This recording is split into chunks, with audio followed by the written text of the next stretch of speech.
You are listening to Something Rather Than Nothing. Creator and host, Ken Vellante. Editor and producer, Peter Bauer. What I found out when I started the first several chapters, and my intention was so strong to hold and transmit just love and compassion to whoever was listening, because if I have someone who is where I was on the emotional gurney, as I say, I wanted them to feel the possibility that this was okay, that they were going to be able to do this, and it's possible for them if they just have a little tiny bit of willingness.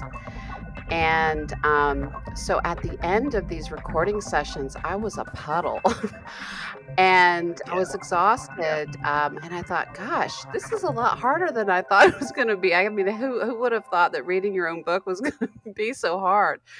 But thank you for saying that, because I was just so concerned that I wasn't delivering in the way that I had intended. So, well, you delivered, and folks, was talking with Susie deVille, and here's the thing: when Susie and I talk, we're not quite sure whether to record or not. We just record. We just go ahead, because we're just talking. You listen to Something Rather Than Nothing podcast, and I'm super excited because we've had Susie on the show before, and I think what I'm really excited about is that Susie's got a new book called Buoyant. And to give you a sense, listeners, it came out yesterday, and I got the audio book, which was instantly delivered through Audible. And listening to Susie's new book, now I'm familiar with her work, but what an incredible book. And Susie was just talking about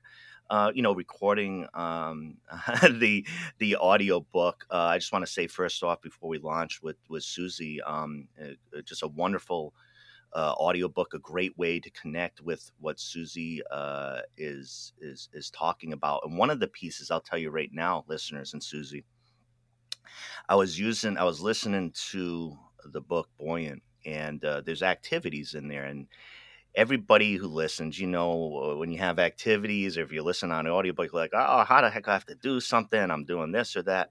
But one of the things was really cool was there was an activity that Susie was talking about, and I was at work and I was at the desk, and I had 15 minutes prior to a meeting that I had, and Susie said on the audiobook, all right, here's the next activity. And it was about sketching, and you'll need about 15 minutes. And I said, damn, I have no excuse to not do Susie's activity, because my meeting's in 15 minutes. I'm listening. She's talking me and telling me how to do it. and so I did it. Anyways, the activity was super accessible. But let's let you talk, Susie. You got the new book, Buoyant. We had talked about it when you're on the podcast last time. It's an important book. I'm enjoying it, but that's me. What's it like getting this book out? What's it feeling right now? And what's going on and promoting it? Well, thank you so much for having me back on. Talking with you is just such a hoot, and it's fun, and it's a great brain stretching exercise at the same time. And I described the way the book being out feels this morning like this: riding a bike on Christmas morning, because you have all these fantasies when you're writing the book, when you're on the other side of the production and you're not quite sure how the marketing is going to go, but you let yourself dream that it's going to get out there eventually and that people are going to respond to it. And then, of course, leading up to the launch, the imposter syndrome descends like a curtain and you start worrying, no one's going to like it, no one's going to read it or listen to it. And so when it launched yesterday, and it was just this immediate response from people, and I was just completely elated and relieved, but just felt so much pride and love for all of the people who really surrounded me in community yesterday, cheering me on, sharing the message, putting things on social media. And you're in that category as well, Ken. So thank you. Of course. Yeah, So absolutely. it just means everything when you have this tender little fledgling thing that you're putting out into the world, and you're hoping that it is received well, and that it garners traction. So to have those people in your life who are so incredibly generous with their talents and their time and their hearts means the world. So I'm so grateful. Well, and on that, not to jump in there, Susie, but a lot of people have been waiting for the book, and I think some of the big ideas that you have, in that book, people have known about them. So I understand from the individual authorship, you're like, oh, geez. I mean, I'd feel the same way. Does anybody read this damn thing? I've been talking about it for a while. The launch date's now. Labor Day was yesterday. Everybody's too busy. Everybody's releasing new podcasts and shows and music. How the heck do I get in there? But no, it's noticed, and I think it's something to build on, because it's the ideas that you have in there. And I know I think I might have cut you off there, Susie, but if the one of the things I was just wondering about is the response to the ideas, to the general idea that we talk about things of stagnation. We talk about anxiety overriding our personality or stress. And we think we're doing the right things. We think we're performing the right way. And I think a huge key in your book is an eye towards healthfulness, things like meditation, movement, just sound principles to get to a different place where you're breathing and acting in accordance to yourself. That sounds like a big idea, but it is a move towards health. It feels like to me. So the big ideas in there, Susie. Some of the things you're trying to express and moving towards healthfulness. What about those? Yes. So, the prevalent advice to entrepreneurs and creators of all stripes is that if we're going to reach the success that we crave so much, that we're going to have to work more, we're going to have to find greater productivity, we're going to have to instill more discipline, buckle down, burn the boats, we can sleep when we're dead, all those mythological adages that are thrown at us constantly. And my book is the complete opposite of that advice. And the reason is that when we are in a state of burnout and overwhelm and being stuck, we are riddled with self-doubt. And in that physiological state, the focus of our attention narrows like an animal that's under attack. This literally focuses us just directly in front of us, and we lose that broader perspective, that greater awareness. Our IQ decreases, the anxiety goes up, and also we lose this fantastic access to the executive prefrontal cortex, which serves as the traffic cop for the amygdala part of our brain, which is putting us into this fight or flight stance. So in that energetic state and emotional state, we are feeling as if we have to just do more. And the only path out of this icky feeling that we have is to try to overachieve and run from the sense that we're not good enough or that we don't have what it takes. And that just puts us further and further away from the ability to access the magic of what is uniquely ours, which is our intuition, our ideas, and our imagination. So, my prescription is to begin with the concept that everything stems from inspired action. And when I say inspiration, I don't mean the light bulb over the head epiphany. I mean the breathing in of beauty, art, nature, doing what we love, doing what brings us alive, letting that fill the reservoirs of our soul and repair us. That is enough to get us to the next step, which is in my book, what I talk about are the 5 M's. And you mentioned 2 of them.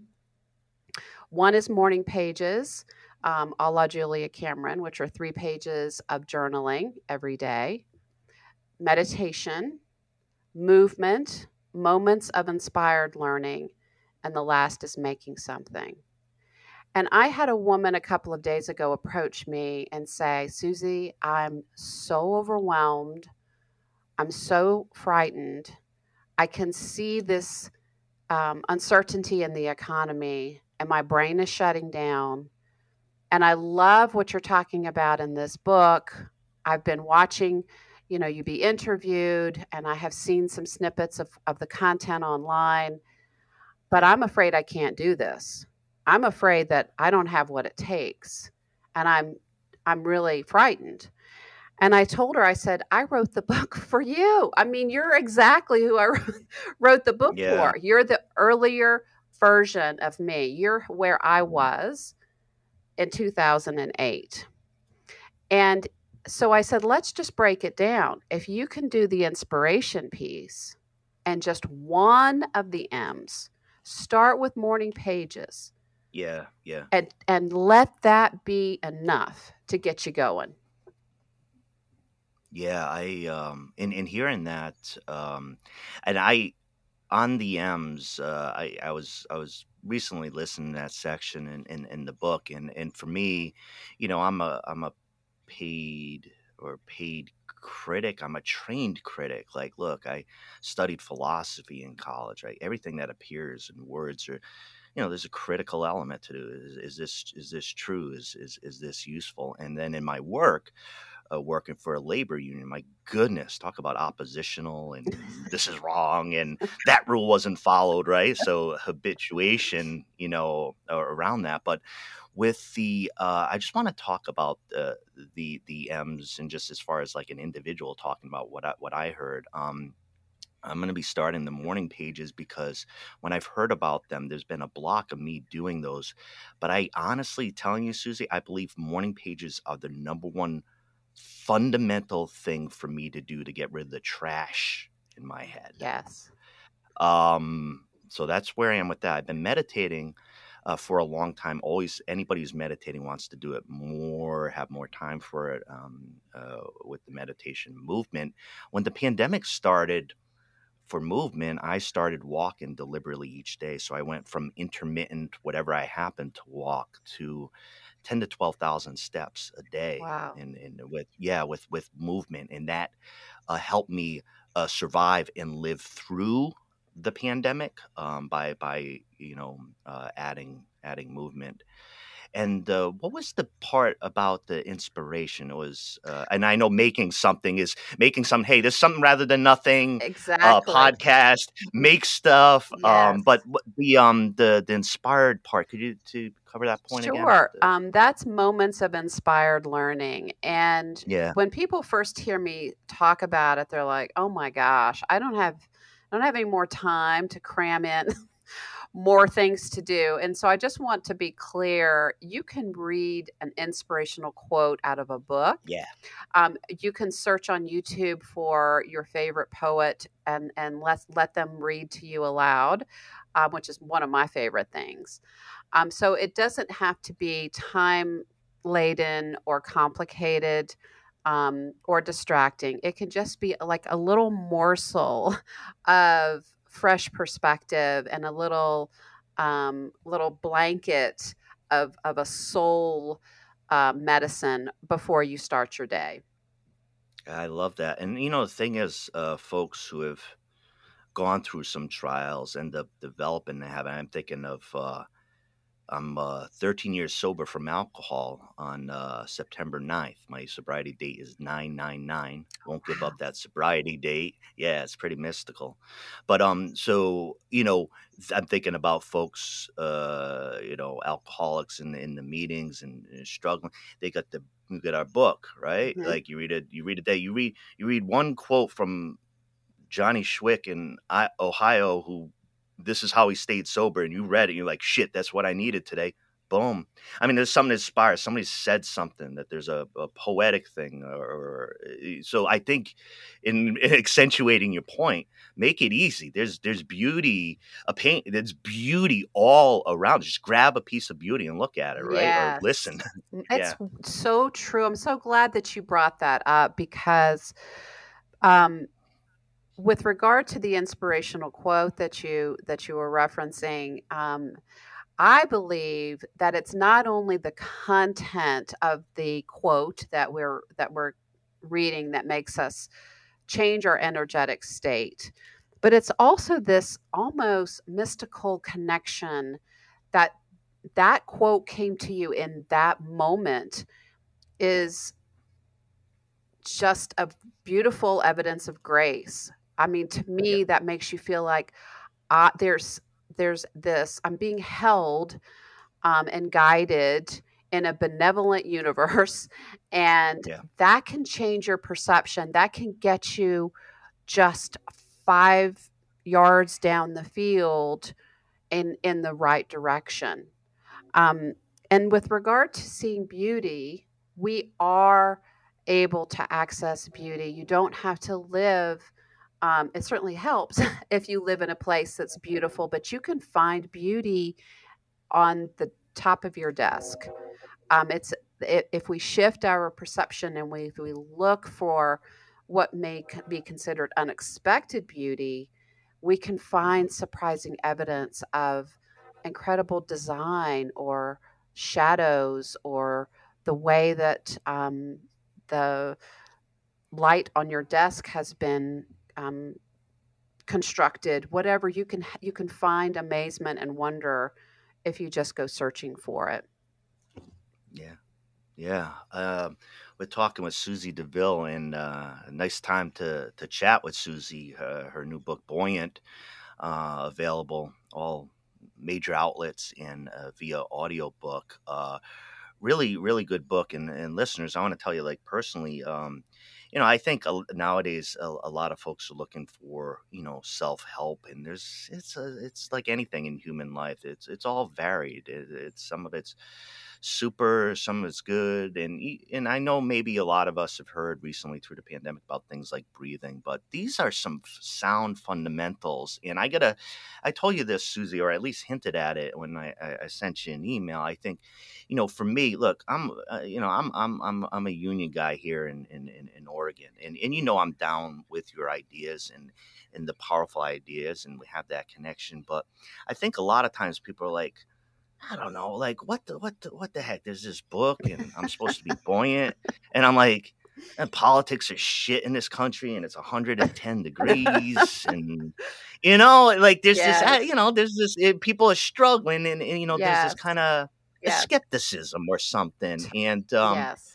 uh, what I want to say, and maybe you can address that, Susie, around the on the skepticism. What I want to say is that one of the pieces for me as an American 50-year-old male that I learned from my mom, even though she never said it out loud, was that I have gotten my advice and help, and I've taken risks and just grabbed and moved towards it. And a lot of times it's feminine or seen to be feminine from the outside. I'll give you an example.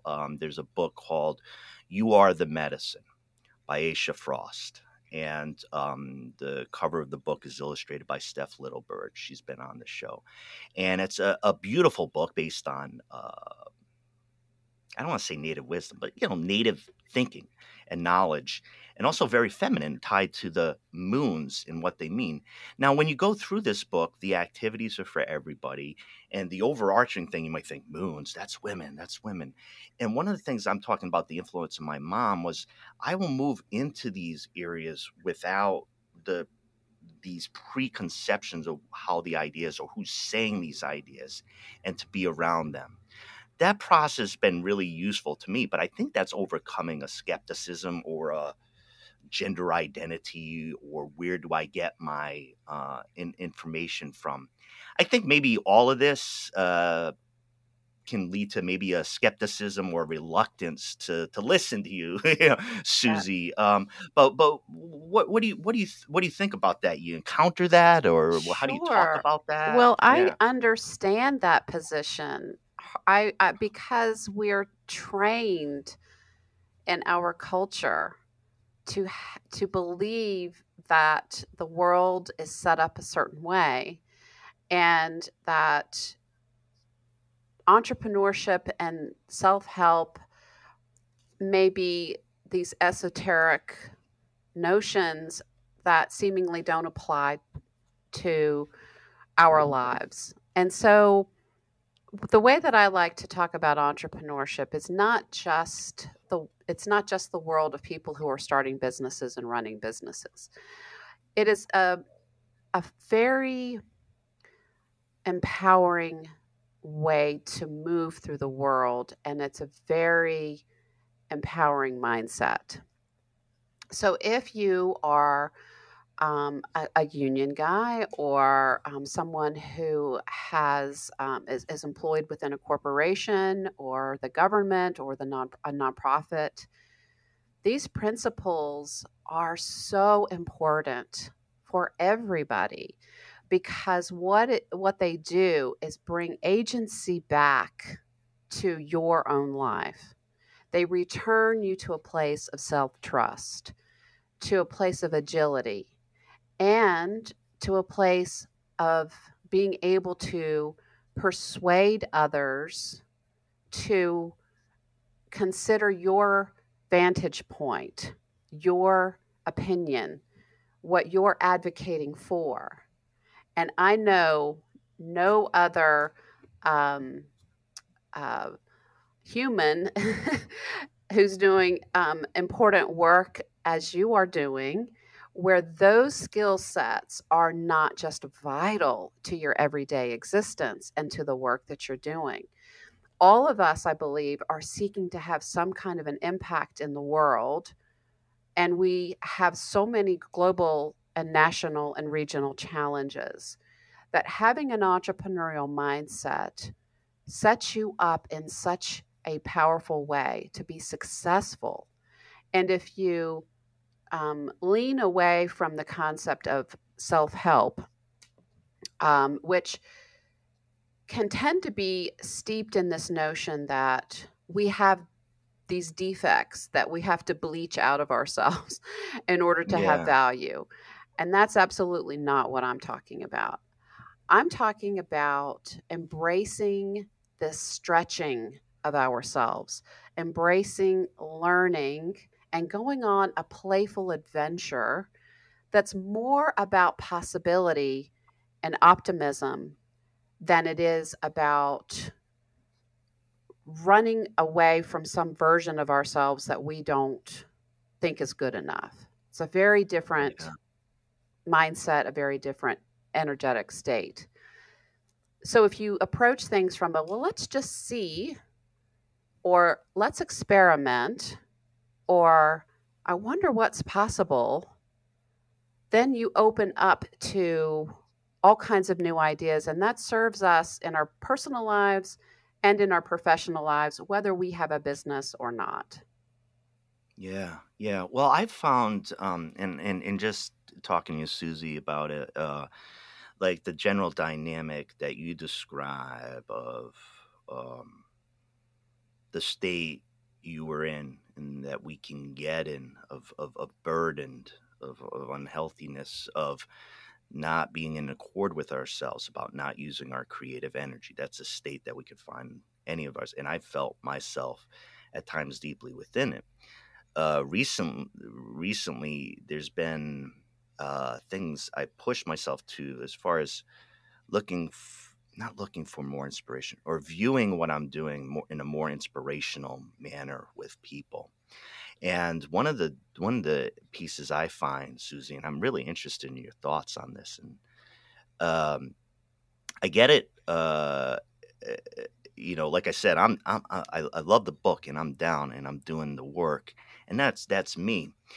My work is connected with probably a lot of people that you work with to a lot of other people. And I think one of the things that has happened for me through some difficult times in COVID was I have not been able to see myself, my work, which I think is fundamentally sound as far as worker empowerment, reflected in those who I influence because of the circumstances. And it's just that was a dynamic where I would, you know,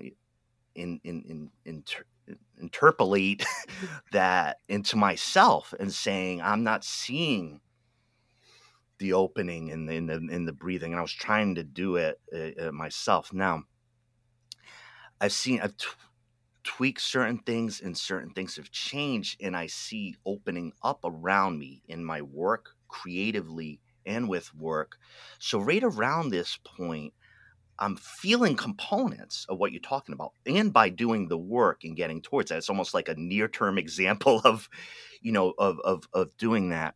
What do you find about the individual, right? In it, you're doing the work, and if you have trouble in going to the world, and you're going to the world with this, how should we approach that when we're doing good work?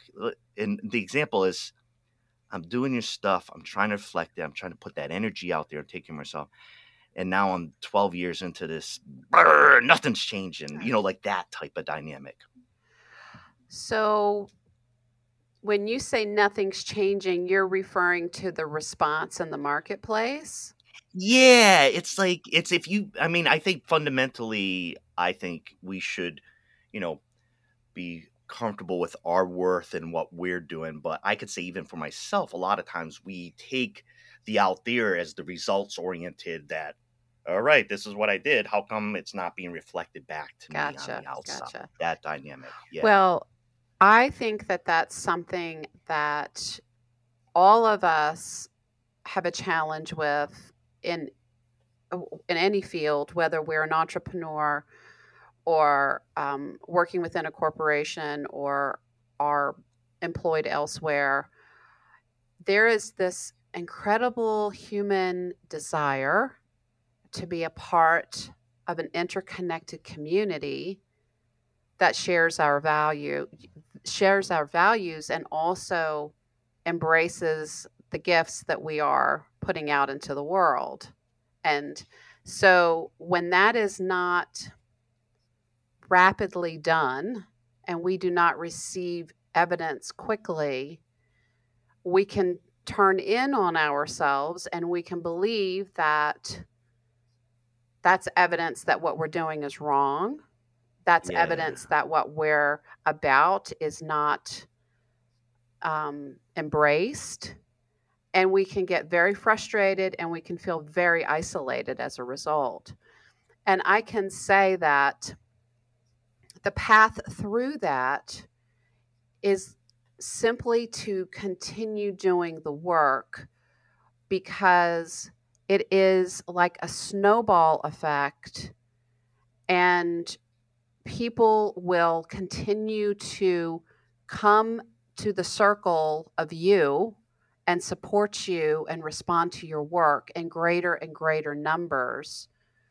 The more clear you are on what brings you alive, and the more clear you are on what is you authentically and what is not you, the more clear your desired market can feel, see and hear you, because the competition is insane. The noise in the marketplace is incredibly high. So if we're watching what everybody else is doing and we somehow believe that we have to copy this or take on that advice or fold ourselves into a pretzel to appear in a certain way, we've lost that magnetic part of us.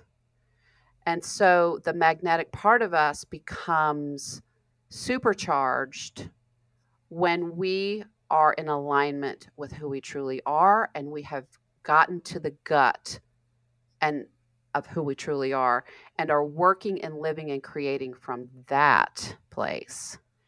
So how do we do that? I firmly believe the inspiration piece and the 5 M's on a daily basis. And you don't have to do all 5 things at the same time. But when we are making and keeping daily promises to ourselves, we are showing up in the world in a very different energetic stance. And that is insanely attractive to the marketplace. And I would argue that nothing is sexier to the market than somebody who is creating and being their true selves. Yeah. And we're afraid because we don't want to be judged. We're afraid to be too visible sometimes because we're always going back and forth between the imposter syndrome and I'm the greatest thing since sliced bread. And if we stay in small wins every day, the market is going to catch up to you. I promise. Yeah. And no, thanks, Susie. Susie just dropping some straight up wisdom. Thank you for sometimes just dropping straight up wisdom. All right. Just profound thoughts. I love it. It's very helpful, and I love to hear you. You carry us along with that. That makes a lot of sense. But now let's talk about, like, you got a book out. Let's talk about the wild stuff that's going on, like with the book and like events and that type of thing. Was there a trip to Paris that I read about? Yes. So like, what's up with that? This ain't no regular old book, Susie deVille. It's too late, folks, listeners. But you could have like gone to Paris and stuff. Yes. So tell us what's going on with the book, all the hoopla and everything. Let me tell you about why Paris is in the mix. Well, there's no question. Once you see Paris, there's no question why it's in the mix. Paris is Paris. Well, go ahead. I was a world traveler. Have been a world traveler since I was 16 years old. I was very blessed to have parents who were enamored with travel, and I was taken places. And then when I moved up to Boston and started working in the publishing industry, I started traveling again. I backpacked through Europe after I graduated from college. I moved overseas and lived in London for a couple of years and traveled all over the world then. Then when I moved back to Highlands and had a family, the international travel came to a screeching halt. And in 2014, I started traveling again, and I chose Paris as my first destination. And being in that city after being in Europe after having not been for over 2 decades. And I realized, speaking of doing things that bring you alive, I had put the jumper cables back to my soul, and I was just electric in that in city, and I was having so much fun. So when I was thinking about a fun promotion for the book, I wanted to have a trip to Paris be a part of that bonus structure so that someone who maybe needs that same jump start to their soul would have the same opportunity. And so I included that as a promotional item for the book, and then drew the winner yesterday during the live stream. Yay, big Yes. Paris. So she's losing her mind. She's so excited. So happy for yeah, Paris. Yes. I went to Paris once. I was like, again, cynical mind. I'm like, everybody said Paris is the bomb. It can't be the bomb. I mean, it's not. I go to Paris once, and I'm like, oh my god, this city is love. Like, throw me into Musée d'Orsay, throw me into these art museums, stick me in the room with Monets that are bigger than twice the size of me, Yes. and I'll see you in 2030. You know what I mean? Yes. It's right. So that type of dynamic. And what else with the talking? You talking to a bunch of people Yes. and with the So promotion. What else I'm with going to that? Yeah. be traveling. I'm doing a conference in Bloomington, Indiana at the end of this month, which is called the Be Golden event. I really recommend folks who are looking to re-energize. It's really an opportunity to hit the reset button and just get a new perspective and be with a lot of very fun creators. And from there, I go to Boston to the NACE conference, and I'll be presenting there. So if anybody is going to be in Bloomington from, let's see, I get there on the 28th of September. I'll be there through the 1st, and then I'll be in Boston until the 8th of October. So I would love to meet up with folks if you're going to be in those places. And then I'm going to go to New York and do some book related activities there, but I haven't gotten that itinerary quite nailed down yet. And I'm working on some really spectacular promotions, which I can't disclose just yet. But so there's some really fun things cooking.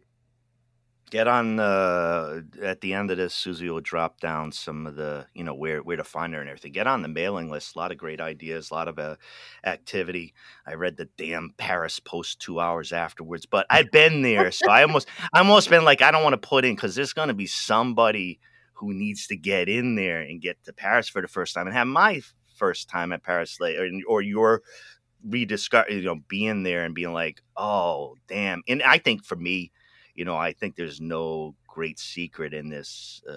You might feel the same way, Susie. It's the art. It's for me, it's these old streets. It's these just beauty or celebration of beauty. Yes. Celebration of beauty, or pointing out things like this is really cool and beautiful. Look at it. It's the entire culture is devoted to beauty and design and the quality of one's life. I remember in December when I was there a couple of years ago, and I was in a cafe in the 6th arrondissement, which is one of my favorite parts of the city. And I was underneath one of those little strip heaters and they give you little blankies, for sitting outside and having escargot and this fabulous meal. And I'm thinking, I mean, and so everything is designed for social enjoyment, incredible food, beautiful displays in the windows, and joie de vivre. So how can you not love it? No, it's good. I'm really excited about that. And folks, if you can catch Susie over there in Bloomington, Indiana, which I don't know. I went through there once. It was a wild spot to me. Indiana is always fascinating place, and Boston, near my old stomping grounds. Come Boston, you gotta check out Susie deVille, man. This is great stuff, and Buoyant with details coming along. Actually, Susie, why don't you tell the folks right now how to find you and how to find all the stuff, just so we don't forget at the end. Sure. Where everybody find you. So the book is called Buoyant: The Entrepreneur's Guide to Becoming Wildly Successful, Creative, and Free. And it's also for students, visionary leaders, creators, advocates of social change. So you can just take entrepreneur out and place one of those other words in the title, and the content works for just about everyone. And my website is Innovation and Creativity Institute.com. And if you want to find the book online, it's available at all the booksellers online as well as brick and mortar stores. So you can tuck into your favorite bookstore and get a copy there if you like. I as I mentioned to you, I'm listening to audiobook, and I was just wondering if you could mention about the physical copy of the book. Is there some like around the activities and stuff like that? Are there prompts? Like what's I know it's a book, but what's the general Yes. layout? Well, first of all, it's very pretty. Very pretty. Very pretty. And it has French flaps. Speaking of Paris. Oh goodness. So you have I would have got. I need a copy for the French flaps. Anyways, I mean, even though come on. You could have sold me French flaps, and I even know exactly what they were. I'll buy some French flaps. I think I'm making a good call. But I'll show what you. Else? The book has exercises that are noted by little sketch pad or journal icons and pencils and pens. And then there are inspirational quotes in here, and also little sections every now and then called inspiration beacons that pop up. So it's beautifully designed. This was very intentionally done because I wanted the book to represent something that felt possible, accessible, and fun. I wanted very inviting to the. I wanted to, and actually, when you hold it in your hands, the cover has the sort of a coating on it that is such a yummy tactile experience. Damn, we're getting deep into this. I thought my question might have flopped. Tell me about the book, and you'd be like, "Hey, Ken, there's printed words inside." Oh no, this is this is tactile. Paper analog person. You will cuddle this book. Nothing better than book geek love. We're down. Yes. We're down with this. That's wonderful. I was interested because I was listening to it, and obviously very different experience. And I'm like, in my head, I'm like, I bet you Susie has this like physical copy like set up like just the right way as well. Yeah. Yes, it's so pretty. I love it. Yeah. And everybody, that's available. And of course, like I mentioned on the audiobook, Audible, and it was a very nice price. Again, super, super accessible to get into the learning that Susie has. So, all right. So the book's out yesterday, folks. You should check it out. One of the points I wanted to mention, Susie, and as you know, we jump around a bit. I think you asked for the questions. I don't even know if I've asked them. I just get excited talking to you. So one of the things I was really, I noticed as far as an inflection within the book was, and this part was really cool.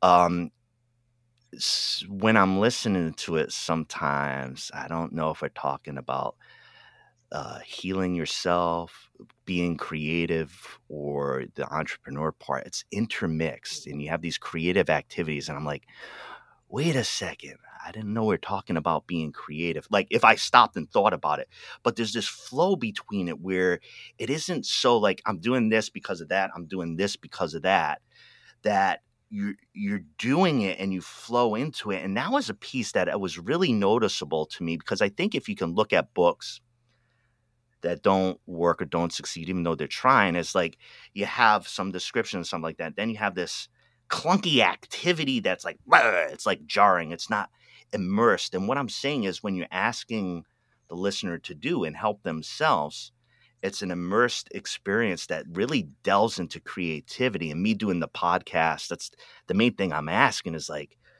what joy is creativity bringing? Like, why do you do it all the time? So that beautiful source in there, you just flow right between folks being creative in your book. And I thought that was very successful. Can you tell us how you approached the activities and how they were supposed to, really support and get folks doing what they're supposed to be doing for themselves? Yes. Well, first of all, I have to say, tail is wagging with joy to hear you describe the exercise experience, because that was precisely my intention. I Okay. wanted to help introduce the world of creativity to the overwhelmed individual who may believe that that world is just not accessible to them, that they don't have the membership, that when the art talent was being passed around by somebody's wands, that they didn't get tapped on the head. Yep. So in order to get around those very common, natural, normal human fears and feelings, I wanted to come in almost from the side of the stage and just kind Yep. of Yep. whisper in your ear, Yep. here's something that you should try, and then back up and get out of the way. Because when we're in that fight or flight mode, a gentle suggestion, we more easily adopt something like that. We more easily will try. But if it feels like school or it feels like something else that we didn't enjoy or didn't succeed in, we're going to just skip over it, and it's not going to have the ability to transform us.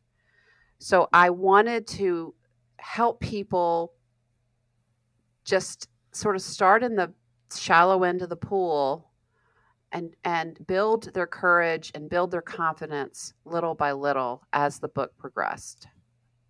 Yeah. Then maybe towards the end or 2 weeks after, you got a habit. And once you have the good habit, Yes. you're in. You're in. You're in. Once you have the good habit, because it's the thing that you do. And it's working on you 24 hours a day. It's Yeah. changing you 24 hours a day. And that point that we were talking about earlier about your market sits up and starts paying attention in a Yeah. Yeah. very, You're very new engaged. way. Yeah. You said, I don't know, it's stuck in my head. You said you look sexy to the market. And I'm like, all right, let's get this podcast going here. I'm talking entrepreneurship and well, maybe it's the waltzes in Paris and stuff like that. But no, seriously, Susie, there's an energy to it. There's an energy to it, and I think we could talk about your book, but I think it's always like I'm an organizer, right? I'm an arts organizer, and I'm like a union organizer. I see the people who embody and who inhabit what they're doing. There's an authenticity there, and there's such a huge draw around that. It's not like people aren't good or they're not worth it. They can be confused and suffering. But when you're, yes, the book, but yes, you saying, shit, like there's a certain point I don't want to live with the heaviness, the burden, the anxiety, the always needing to do another thing, or putting massive amounts of energy where I'm like, I don't even know what I'm doing anymore. And just being like, whoa, okay. Like resetting that. And I think it's important not to remove the personal, because you convey that and you communicate that from an organizing and the author standpoint. And there's such power in that. I think sometimes we hide from that, right? Artists, or we're taught maybe to hide from that. And I think celebrating it and saying, these are the habits that I have. This is the outlook that I have. And here's how I'm connecting with what's really important to me. Be showy about it. Be showy about it, because we must think it's a good path. I think it's a good path. You think it is. And there's power to that. And that's the piece that I really find moving, and it's really important in what you're doing. Well, I love all of what you just said, in particular that it is empowering and it is attractive and it is all about your energy. And I know how woo-woo that sounds. I know, as a former frustrated, overwhelmed, cynical human, Yeah. how Sure. how that sounds almost like some kind of mystical, crazy talk. But Santa Claus, right? exactly. But it is available to us. The path out of the place where we are not living a joyful life and we don't feel good in our own skin and we feel a leadenness to our spirit. And all we're craving is to feel this lightness of being and this ability to connect with work that we love and people that we love and impact the world and make a mark in a way that we know that at the end of our lives, we can look back and say, I made a contribution here and my life mattered. So, in order for us to access that, we don't have to jump through a zillion hoops. That's the old lie that we have been taught our whole lives. In fact, doing less is the way forward. To feel what is true for us means sometimes we have to tune everything else out for a while and just be able to hear ourselves think and to be able to access our own intuition and our own guidance system. That will power us through our days and our work in very unique ways because it's truly guided from our authentic essential selves. Yeah. Yeah. I think that's as a creator, as an entrepreneur, as a human, that's based in just the right, in the right direction. Um, yeah, I have this thing from the host, as you know, Susie. Sometimes, like, I'm listening, yeah, I'm like, okay, yeah, like I'm just listening. Now, wait a second, I get to host this gosh darn thing.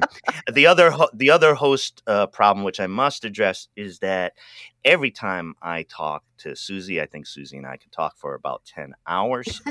But I think I just wanted to say, Susie, and I remember when we talked last time, great conversation, and honestly feeling changed and feeling the energy and the ideas, the excitement around the ideas. I believe we share that, and I remember that from last time, just like really enjoying the conversation. But for the listeners, obviously we've been talking about with Susie deVille about Buoyant, just a really wonderful and helpful book, really pointed towards our authentic selves, and as creators, as humans, that's a big thing. That's a big thing for us in kind of recalibrating and getting where you need to go. The activities are fun, and I'm not an activity guy. Like, I'm so terrible, like, at activities. That said, I'm doing more, and the habit, like we talked about, Susie, you do it 5 days, and then you're like, shit, that's what I do in the morning. Yep. Then that's what I do in the morning. So that changes right there. Um, Long-winded way to say is we always have to end with Susie, unfortunately. And just best wishes for the book. Listeners, get to the book. Susie, in this moment right now, with what's going on with the book and the energy and what you're doing, any kind of final comments to take us out about what the world is right now and what your Yes. book is doing, that type of thing? Well, I want to just let the person know who may be listening to this, who feels maybe alone and overwhelmed and stuck or filled with self-doubt, just to start with the first M.